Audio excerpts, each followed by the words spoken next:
really glad to be here and be talking about this important topic today. So as you know, we're going to be talking about how to support a stressed colleague today.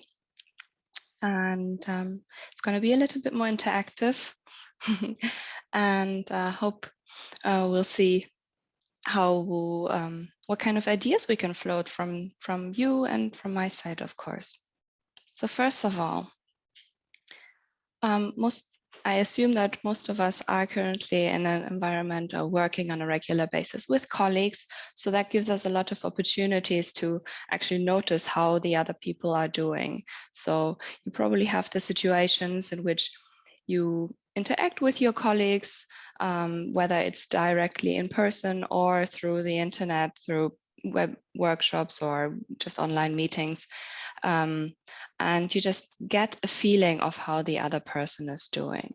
So that's really nice because this gives us an opportunity to gauge also how the other person is doing and maybe also notice if they're a bit off or if they're just behaving like their usual selves.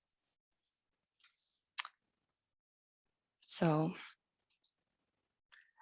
but sometimes this is also an advantage because for ourselves, sometimes it can be a bit difficult to understand ourselves when too much is too much.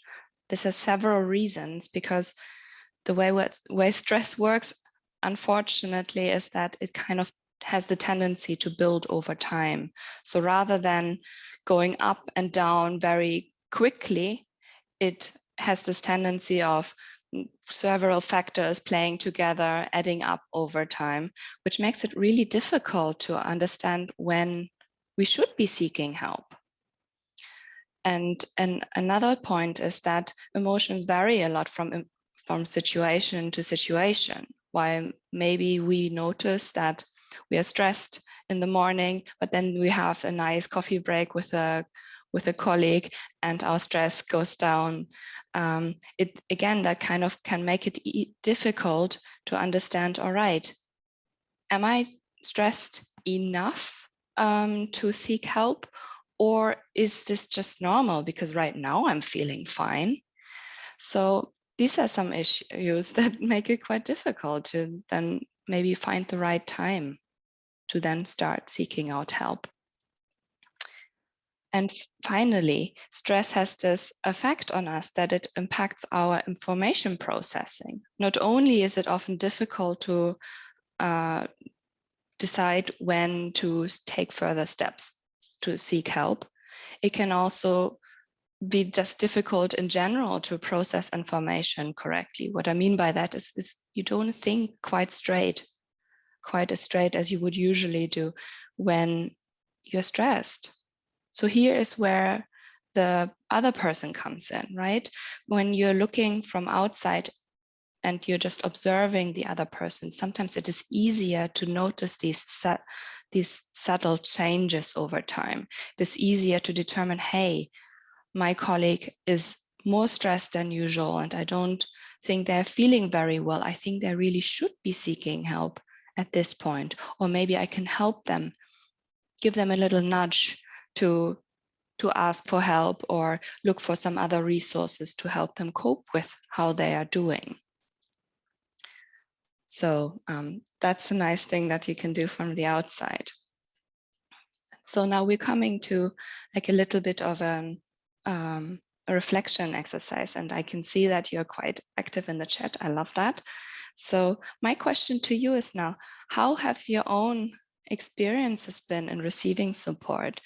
What have you liked about it? What have you disliked maybe about receiving support, the way it was offered to you? So if you can, let me know what kind of experiences you've had, what you liked and what you disliked. I'm going to give you a few minutes for that. And if you want, I can also comment on what is said in the chat.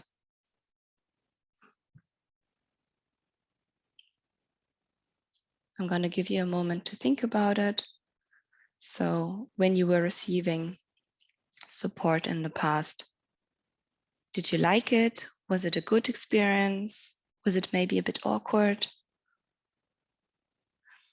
feel free to let me know. There's no wrong answers, by the way.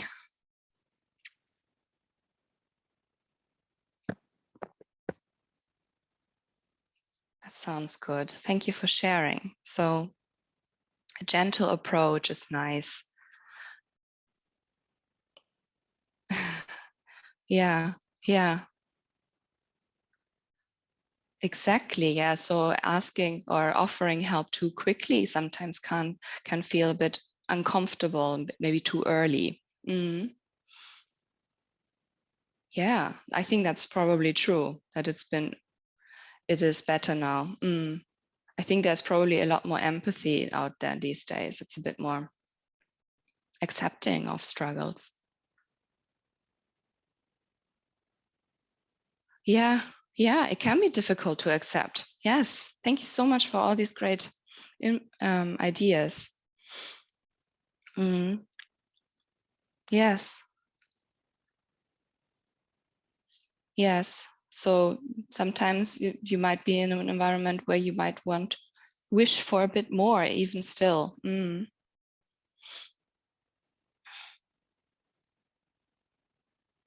Yes, I will be talking later about how little nudges, little questions can have a great impact. It can be very nice just to be asked how one is coping, if one would like some more support. Yes, that's also a really good point, Katja. Like that, the situation in which help is offered is also important, because if you're asking in front of like hundreds of people, it might be extremely awkward to accept the help. Whereas when you're in a more private setting, it might be much easier to accept that. I can see that you have a lot of really great ideas and great input here. So you already have a really good feel of what you personally like or maybe dislike. Mm. Yes, also these kinds of acts, asking for a coffee or yeah, being too pushy doesn't always feel nice. Yes. So thank you so much. I think if I want to be able to actually complete the webinar, I should probably continue. But there's some really great points. But the overall thought overarching this is that, yes, we all have our specific preferences, how we prefer to be offered help and how we can accept help. And we might be similar in those, but there might be differences as well. So it's very good to ask and check with the other person what their preferences are. So this is now, I think we've already had a couple of really good ideas coming in through the chat of what makes good support. I think there were, I think some people mentioned sensitivity, timing. Those are excellent points. So that's exactly what I mean when I ask the question, so how do we set up this conversation for success? Yeah, so if you want, you can, we've already seen a couple of ideas, but we've already seen a couple of people mention some really good aspects of what makes what makes a conversation more likely to succeed. So timing is a point, the sensitivity, the lightness, and someone just mentioned that support just because you feel like you have to give support is often not amazing. Like this, I think it was named as faked support rather than something that is really coming from the need to help someone else. Okay. Any other ideas of what helps to set up a conversation of support up for success? Any ideas?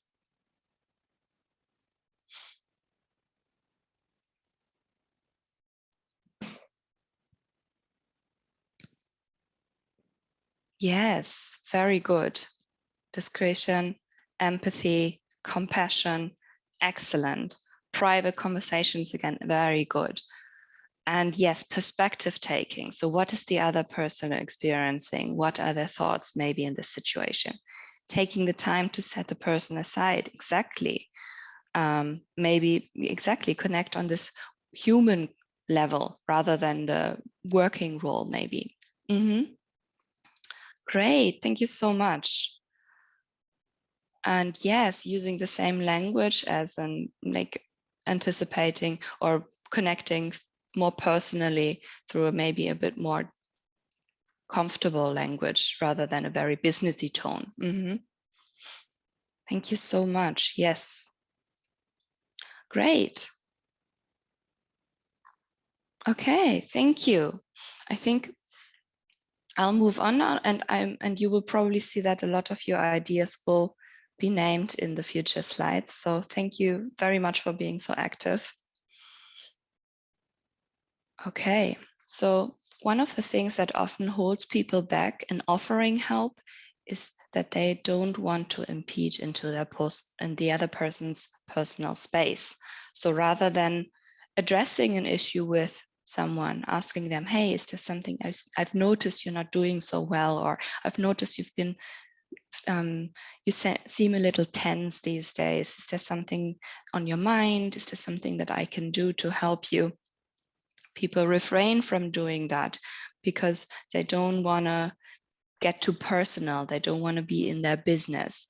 So rather than asking, they just notice, but they don't do anything about it, which I completely understand. Nobody wants to overstep a line.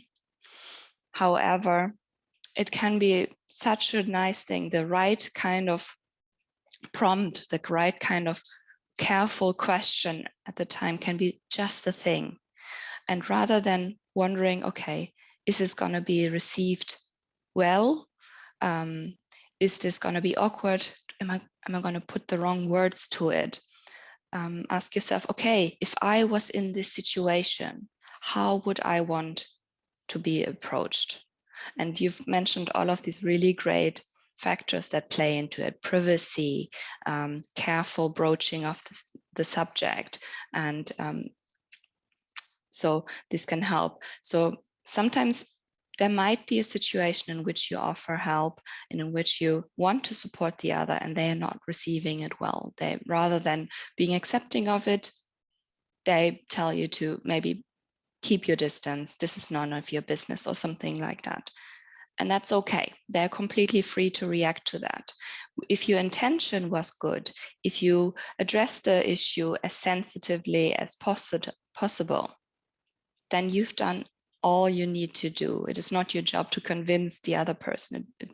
In fact, it is your choice to address it when you notice it. And when the other person is not quite ready to accept it yet, that is not your fault, right? As long as your intentions were good, the chances are pretty good that at some point this will be helpful, even if in that very situation, the person might not have the reaction that you would have hoped for to your offering. And so here we come to like 5 really nice principles that we can use and maybe try to remember when we're trying to address something with someone. So there's the 5 principles of good support. First of all, respectfulness, right? And that also has to do with the setting in which we approach the person. Several people have already mentioned privacy, so not doing it in front of a lot of people, but rather maybe taking them aside in a quiet moment or in a quiet corner and asking them respectfully. Then listening, we'll be talking about that in a moment. Listening well rather than talking a lot. And attentiveness, looking at the other person, seeing, okay, how are they reacting? What are their facial expressions like? What are the gestures? What is their body language like? If that's an option, obviously that's not always an option. And then a lightness. It's not your job to make a huge intervention, right? Approach the subject carefully. You don't have to go very deep. Make it easy for the other person to maybe admit that they are not doing so well if that is the case, right? So this lightness it can very much help the other person, but also you, because you don't feel like you have to hold that pressure of fixing the whole world. And finally, patience. Again, they might not be ready to accept that help yet, but maybe your nudge or your question can start a positive avalanche at a later point in their day, week, month, to maybe seek out some help or come back to you and it's like, hey, could we look into this together, see what kind of resources that are available to me. So these, how do you ensure the other can back out without losing face? Yes, I think the lightness is a very important factor in that, right? When you say, okay, I'm not sure, I might be wrong, but I've noticed that you seemed a little tense. Is there something that I can help to support you, that I can do to support you? Then the other person has, I think, a pretty easy time of maybe saying, oh no, I think this is maybe just today, don't worry about me. So this lightness, I think the lightness allows for the person to back out or maybe decline in a friendly way to the help that you're offering. Does that help? Okay.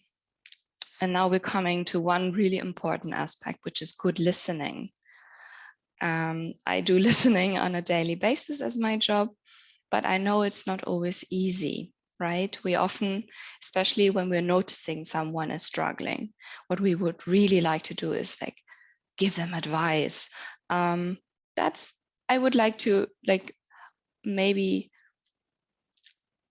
help you stop yourself from giving advice too quickly. As long as the other person is not directly asking for advice, I would refrain from giving advice, because we all know how most of us feel about unsolicited advice, right? So good listening is quite difficult sometimes. So it means that it's very demanding to just stay quiet and listen and focus on the other person. It is consciously choosing the curiosity about how the person sees and experiences the world, right? Their experiences can be so different than your own.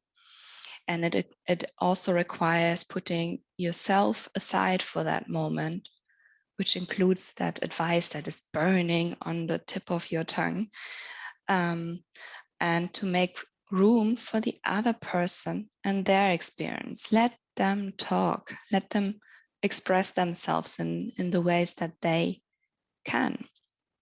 And the more room you give them, the more they will. And it also means that you're so focused on the other person, you're basically tuning out the rest of the world for that very moment. You just want to completely focus on the other person, notice how they're doing, how maybe their expressions are changing, maybe notice the wording they're using. So see if you can understand as deeply as possible. That's a good question. I think if we have some time in the end, I'll try to get back to this question, right? All right. Okay. So this here is a couple of points on how to give considerate attention. So when we are interacting with the other person, we want to validate their experience. So we just talked about how we want to give conscious attention to the other. We want to be reciprocal and observe the other one's state.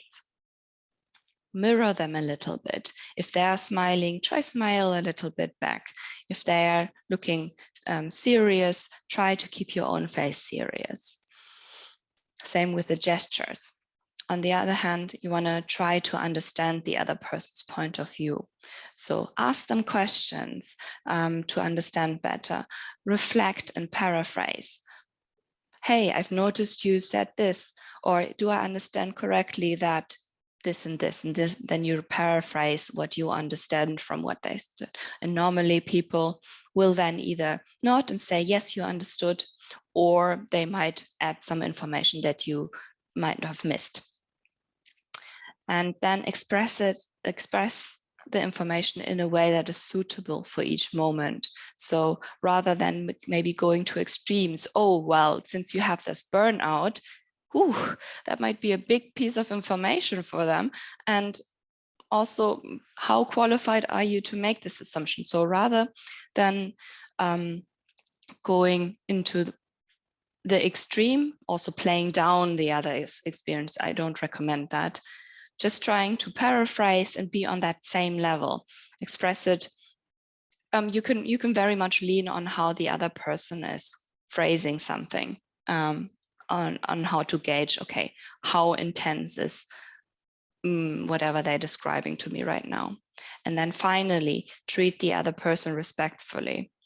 If you personally wouldn't want to be addressed in that sort of way, or have the situation explained to them or described to them in that certain way, chances are the other person would not want that either. So try to put the respect first, i.e. make sure that the person can feel comfortable and on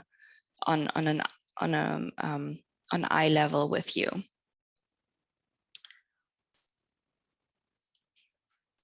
Okay, so here's a couple of points on how we can offer appropriate support. I assume that the majority of the people attending this webinar today are not mental health workers. So here's a couple of things that you can do, and you can feel safe about using these strategies. Again, we're talking about being present and listening, then maybe brainstorming a little bit and searching for fresh ideas, and then exploring possible support resources and other means of coping with the situations. Then we have meta discussions. What the heck are meta discussions? It's the idea that we talk about talking. So for example, when a person mentions that they're feeling stressed, then or like talking about the conversation. So is this okay if we talk about the situation right now, or would you rather have this conversation at a later point? This in itself is a meta discussion, because we're talking about a time for a conversation.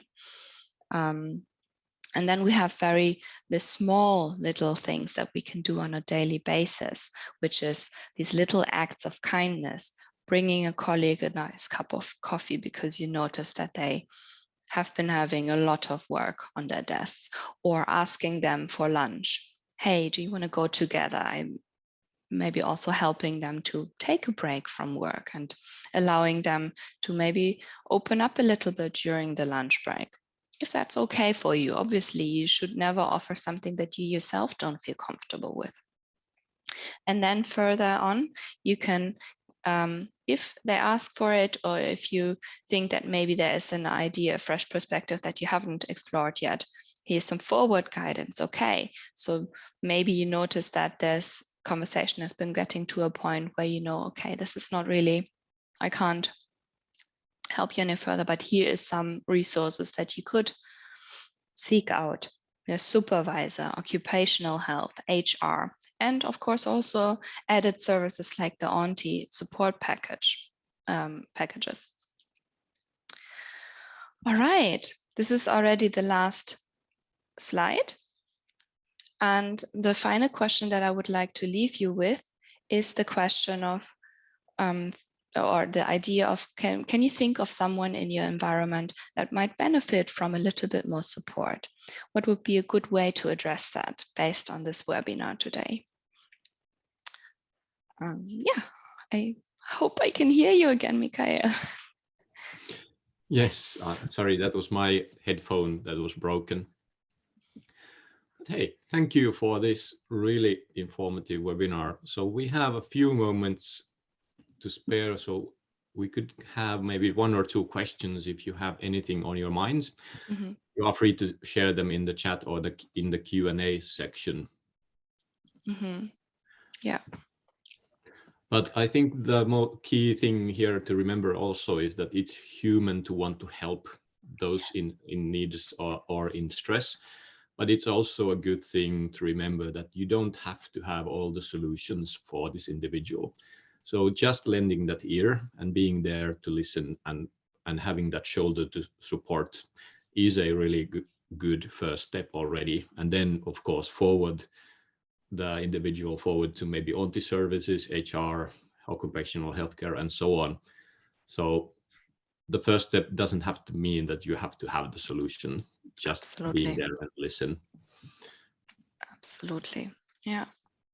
And fabulously active listeners in this webinar. I think we have so many good comments and questions in the chat already, so that I think we have most of the questions already answered during this webinar. Yeah. Yeah. So I don't know. I don't know if I can see the Q&A. Is there any Q&A questions? No questions at the moment. The chat has been truly phenomenally active during this time. And truly thank you for everyone who has contributed in this and sharing your ideas and thoughts. Yeah. And I think since we don't have any questions, I think we can be mindful of everyone's schedule. Hold on a moment. We got actually a good. I think I see a question here that I would like to address, because I think I mentioned I could later on. So someone asked, part of being a manager is to provide answers and actions, question mark. So let the person, yeah, okay, I think I think what is implied with this comment is that, okay, what is the role as a manager in this situation? Should I be maybe be a bit more direct with the support, or should I wait for people to ask me for advice? And I think that's a really good point. And I think, of course, there's no easy answer to that. There's no yes or no answer to, yes, always give support or always let them come to you. But the more you connect with your team, the easier it is going to be for you to know when someone needs help, because you just get to know them better.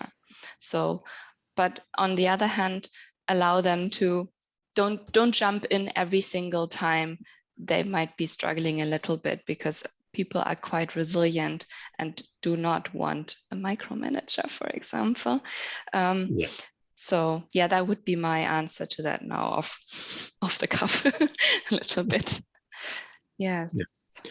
And if we actually did get a question in the Q&A section. It's about, is it good to ask, what would you like me to do, or how can I help? What would be your professional opinion on this, maybe? Okay. I think the question, what would you like me to do, depending on the situation, can be taken a little bit like you're a bit affronted or like offended, like, what would you like me to do with this now? So I think the question, how can I help, is a bit more open and a bit more gentle. So I think in most cases, people would find it more easy to understand this question as the empathetic support that you're trying to offer. So yes, maybe go with that one. Yeah, and of course, these situations can also be that the person who seems stressed doesn't realize it themselves. Exactly. And they might actually don't even know how to progress in this situation. Exactly. So asking open-ended questions could be a good solution for this. Exactly. Yeah. Okay, I think with that, we come to the end. So thank you all who were present and listening to this webinar. And we will be sending the recording to you in a matter of a few days after this, so you can get back to this topic and have a re-listen on this really acute and important topic. Thank you. Okay, with that, we wish you all a very productive rest of the week and enjoy your day. And we'll see you in our next Auntie webinar. Yes, thank you so much. Bye. Bye.